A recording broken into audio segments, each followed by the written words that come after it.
Salut, ici Maxime Johnson. Ceux qui aiment le navigateur web Firefox seront vraiment heureux d'apprendre que Mozilla s'apprête à lancer Fennec, un nouveau navigateur web pour téléphone cellulaire.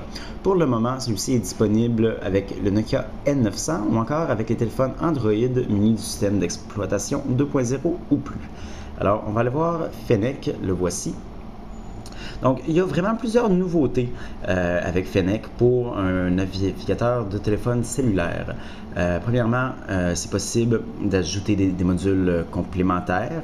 Celui-ci est aussi constamment synchronisé avec notre Firefox qui est sur notre ordinateur principal. Donc, on a accès à tous nos signets, mais aussi carrément aux onglets qui sont ouverts sur nos autres ordinateurs. Ça, c'est l'écran d'accueil avec les tabs, les onglets qui étaient ouverts la dernière fois, un peu comme le fait Google Chrome.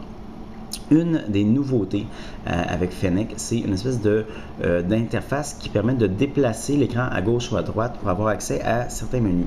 Donc, quand je le déplace de ce côté-là, je peux sauvegarder la page et la mettre comme signet. Et j'ai aussi accès à mes paramètres. Là, on va y revenir ici après.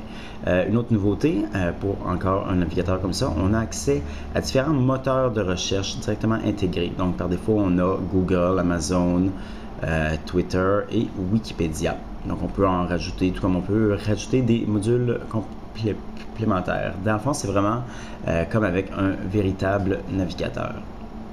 Alors, je vais quitter ici. Donc, je vais revenir en arrière. Maintenant, j'ai aussi un autre menu ici. Donc, ça, le menu à gauche me donne accès aux différents onglets qui sont ouverts, aux différentes fenêtres avec un petit aperçu. Je peux les fermer directement ou je peux y accéder. J'ai aussi accès à mes onglets sur mon ordinateur. Je peux ouvrir une nouvelle fenêtre. Alors, si on veut voir, comme on peut voir, c'est un peu lent des fois lorsqu'on clique et c'est un peu... c'est pas encore fluide et ça plante souvent.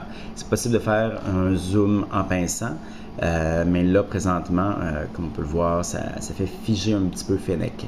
Alors, écoutez, c'est un navigateur qui vraiment va être intéressant. Moi, je trouve que c'est de loin le seul navigateur vraiment digne de ce nom qui donne envie de naviguer sur le web.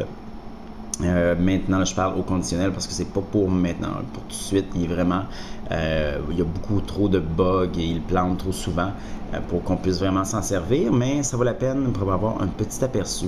Alors, pour avoir l'adresse pour le télécharger, je vous invite à consulter mon site web maximejohnson.com/techno.